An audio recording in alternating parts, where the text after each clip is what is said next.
أعوذ بالله من الشيطان الرجيم. بسم الله الرحمن الرحيم.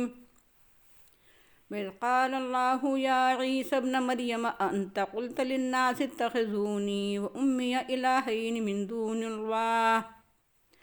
قال سبحانك ما يكون لي أن أقول ما ليس لي بحق إن كنت قلته فقد علمته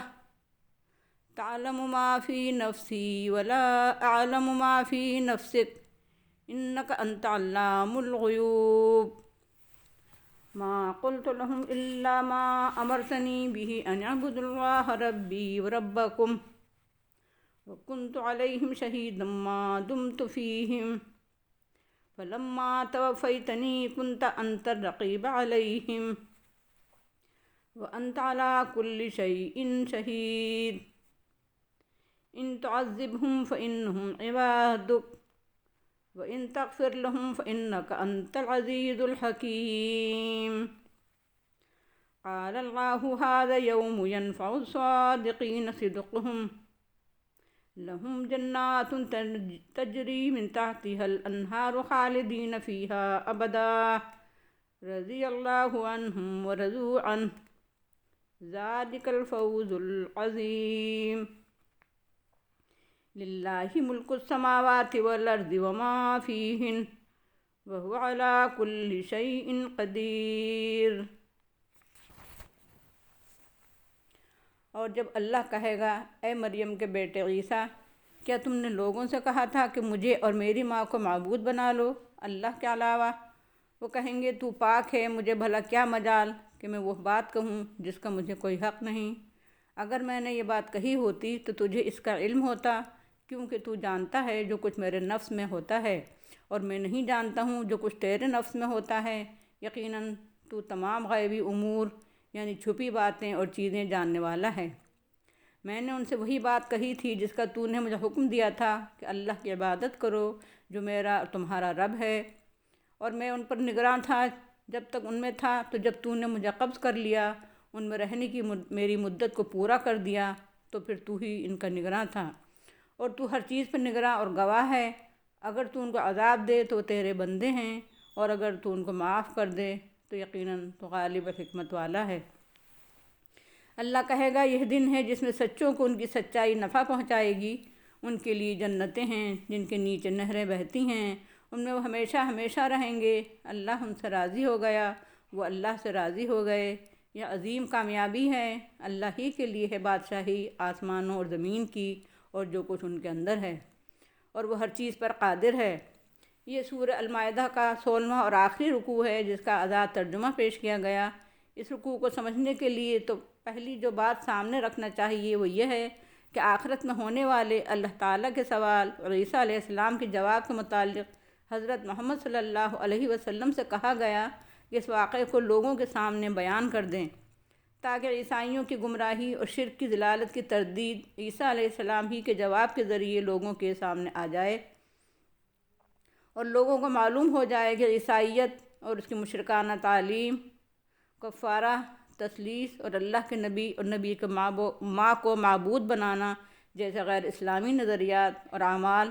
محض من گھڑت اور بات کی پیداوار ہیں۔ دوسری بات یہ سامنے آئی کہ اللہ تعالیٰ کے یہاں مکافات عمل اور قانون جزائے اعمال کی اس قدر اہمیت ہے کہ وہ اپنے اولو العزم نبیوں سے بھی بات پرس کرے گا اور ان سے جواب طلب کرے گا۔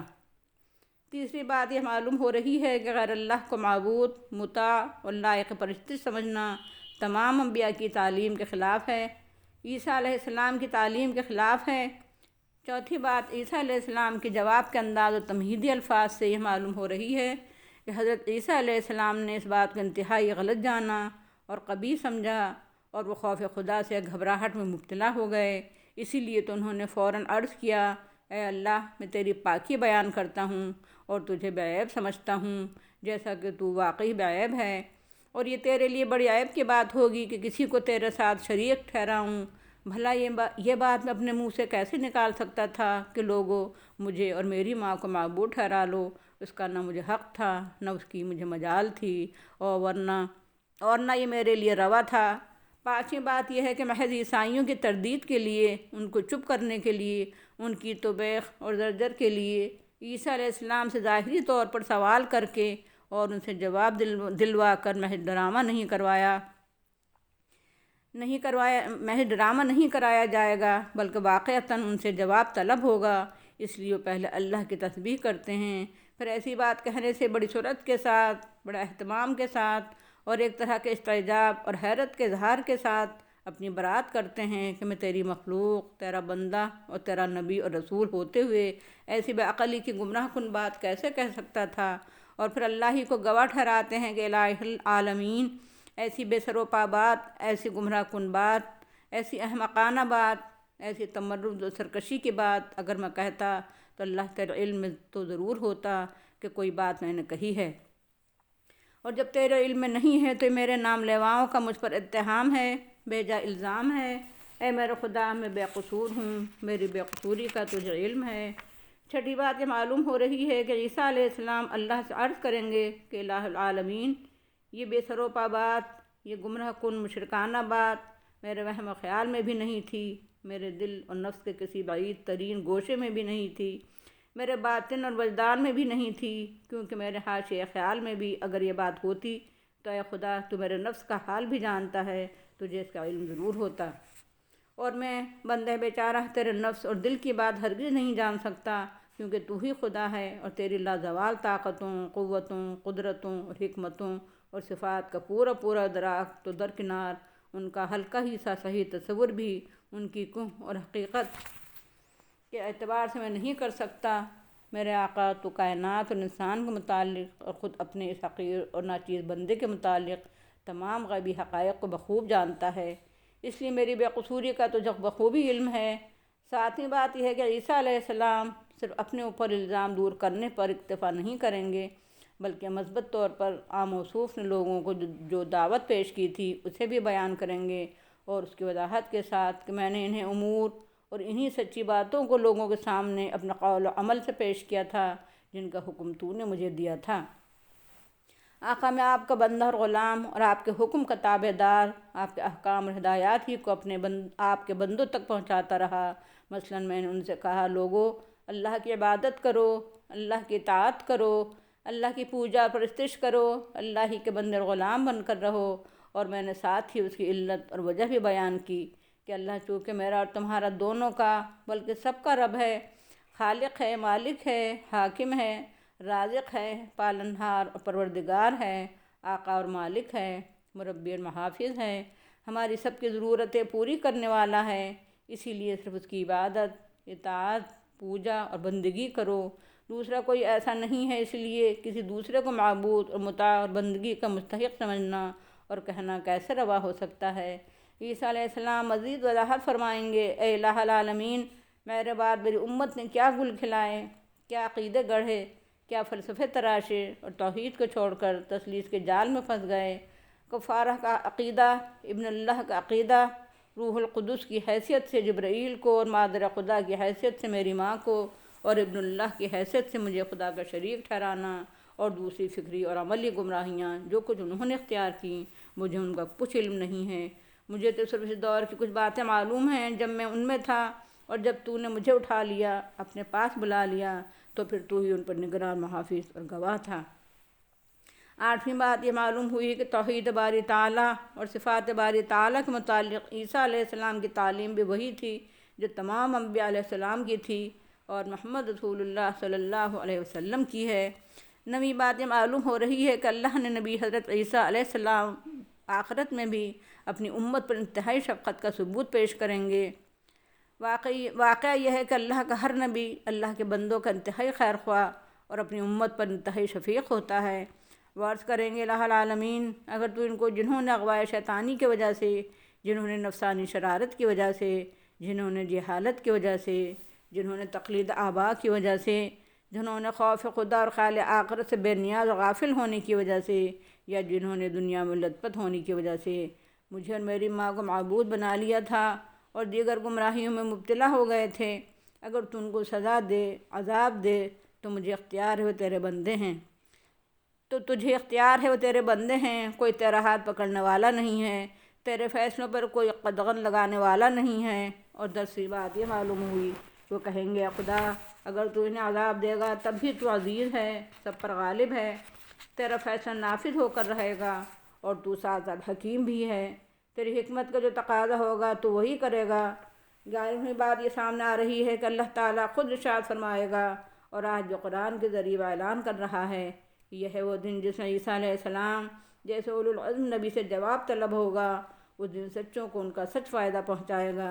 دنیا میں تو بارہا ایسا ہوتا رہا ہے اور آج بھی ایسا ہوتا ہے، سچوں کی سچائی کی وجہ سے نقصان اٹھانا پڑتا ہے، جان مال و آبرو ہر ایک کا نقصان اٹھانا پڑتا ہے، اور ہر طرح سے ظلم و ستم کا نشانہ بننا پڑتا ہے، مگر آخرت وہ جگہ ہے اور وہ دن ہے جہاں سب سچوں کو ان کی سچائی کا پورا نفع ملے گا۔ اللہ کے تمام پیغمبر حضرت آدم علیہ السلام سے حضرت محمد صلی اللہ علیہ وسلم تک سچے تھے، ان کا فکر و نظر سچا تھا، ان کا اخلاق و کردار سچا تھا، ان کی معاشرت و معیشت اور سیاست و اجتماعیت ہر ایک سچی تھی، اس لیے ان کو اور ان کے تمام سچے پیرووں کو، خواہ وہ افراد ہوں یا جماعتیں یا قومیں، سب کو ان کے سچے فکر و نظر اور سچے اعمال و کردار کا پورا نفع حاصل ہوگا۔ انہیں جنتیں ملیں گی، جنتوں میں دودھ، شہد، شراب طہور اور پانی کی نہریں بہتی ہوں گی، اور یہ جنتیں جن کے نیچے اور اندر نہریں بہتی ہوں گی انہیں ہمیشہ کے لیے ملیں گی۔ اور سب سے بڑی بات یہ ہے کہ اللہ ان سے راضی ہوگا اور وہ خود اللہ سے راضی ہوں گے، اور یہ فوز عظیم اور بڑی کامیابی ہے، اس سے بڑھ کر اور کیا کامیابی ہو سکتی ہے۔ 12ویں بات جو اس رکوع کے آخر میں بہت واضح طور پر بیان ہوئی وہ توحید ہے، جو تمام انبیاء علیہ السلام اور تمام آسمانی کتابوں کی تعلیم اور دعوت و پیغام کی روح اور مین پوائنٹ ہے کہ کائنات میں جو کچھ ہے، آسمانوں اور زمین میں جو کچھ ہے، وہ سب اللہ کی ملکیت اور پراپرٹی ہے، اس لیے سارے اختیارات اسی کو حاصل ہیں، پوری کائنات کا وہ بادشاہ ہے، اقتدار اعلیٰ اور ساورنٹی صرف اسی کو حاصل ہے، اور صرف اسی کا حق ہے، اور وہ ہر چیز پر قادر ہے۔ انسانوں کو اور کائنات کو پیدا کرنے والا، کائنات کا حکمراں، حاکم شرعی بھی ہے، اس لیے اس نے ہمیشہ اپنے پیغمبروں کے ذریعے اپنی شریعت، اپنا قانون اور دستور اور کتاب ہدایت اتاری ہے، اور وہ اس بات پر بھی قادر ہے کہ انسانوں کی زندگی کا ان کی فکر و نظر اور اعمال کا ریکارڈ محفوظ رکھے، اور ان کو دوبارہ زندہ کرے، اور موجودہ دنیا کو اس کی عمر طویل کے بعد ختم کر دے، اور اس کے بعد ایک دوسرا عالم قائم کرے، اور پھر لوگوں کا حساب لے، اور پھر دوزخ کی سزا اس جنت کا انعام عطا فرمائے۔ اس طرح اس آخری آیت میں دین اسلام اور قرآنی دعوت کے تینوں نکات، توحید، رسالت اور آخرت کی طرف توجہ دلائی گئی ہے۔ اگرچہ اس رکوع کی وضاحت ہو چکی ہے، لیکن اس کے نکات نوٹ کرنا بھی افادیت سے خالی نہیں ہے۔ عیسائیت کی من گھڑت تعلیم عیسیٰ علیہ السلام کی تعلیم سے بالکل الگ بلکہ اس کے منافی ہے۔ اللہ کا قانون مکافات اس قدر اہم اور بیلاگ ہے کہ نبیوں سے بھی جواب طلب ہوگا۔ غیر اللہ کو معبود، مطاع اور لائق پرستش قرار دینا پیغمبرانہ تعلیم کے خلاف ہے۔ شرک کی تعلیم اور اپنے کو معبود ٹھہرانا، اپنے کسی عزیز پیارے کی عبادت کی دعوت دینا، کوئی نبی اس کا تصور بھی نہیں کر سکتا۔ اس الزام سے برات کا اظہار کرنا انتہائی ضروری سمجھتا ہے۔ وہ کہتا ہے بھلا مجھے اس کی مجال کہاں تھی، اس کا مجھے حق نہ تھا اور نہ وہ میرے لیے روا تھا۔ عیسیٰ علیہ السلام نے اپنے خلاف اس سوال کو کہ کیا تم نے لوگوں سے یہ کہا تھا کہ مجھے اور میری ماں کو معبود بنا لو، بڑا اہم قرار دیا، اور اس کا جواب دینے سے پہلے اللہ کی تسبیح کی۔ پھر کہتے ہیں میں کیسے کہہ سکتا تھا، پھر کہتے ہیں ایسی بات اگر میں کہتا تو تیرے علم میں یہ بات ضرور ہوتی۔ عیسیٰ علیہ السلام کہتے ہیں کہ یہ بات میرے وہم و خیال میں بھی نہ تھی، میرے ذہن اور نفس کے بعید ترین گوشے میں بھی نہ تھی، اگر میرے حاشیہ خیال میں بھی یہ بات ہوتی تو اے اللہ تجھے ضرور اس کا علم ہوتا۔ عیسیٰ علیہ السلام کا بیان ہے کہ میں نے وہی بات لوگوں سے کہی ہے جس کا تو نے اے اللہ مجھے حکم دیا ہے، وہ یہ ہے کہ اے لوگو اللہ کے بعد عبادت، اطاعت، پوجا اور بندگی کرو، کیونکہ وہی ہمارا، تمہارا اور سب کا رب ہے، سب کا پالنہار اور پروردگار ہے۔ عیسیٰ علیہ السلام کی تعلیم اور تمام پیغمبروں کی تعلیم ایک ہے، یعنی توحید، رسالت اور آخرت۔ ہر نبی اپنی امت پر شفیق ہوتا ہے اور اس کا سلسلہ آخرت تک قائم رہتا ہے۔ عیسیٰ علیہ السلام کہیں گے اگر تو ان پر عذاب کرے تو تیرے بندے ہیں، اور اگر تو انہیں معاف کر دے تو تیرا فیصلہ کوئی ٹالنے والا نہیں ہے، کیونکہ تو عزیز اور حکیم ہے۔ آخرت میں سچوں کو ان کی سچائی کا نفع ملے گا، اللہ تعالیٰ کائنات اور انسان کا خالق، مالک اور حاکم طبعی ہونے کے علاوہ حاکم شرعی بھی ہے۔ اقتدار اعلیٰ، حاکمیت اور ساورنٹی اسی کو حاصل ہے۔ توحید، رسالت اور آخرت قرآن اور محمد صلی اللہ علیہ وسلم کی دعوت کے بنیادی نکات ہیں۔ وآخر دعوانا الحمد للہ رب العالمین۔ السلام علیکم ورحمۃ اللہ وبرکاتہ۔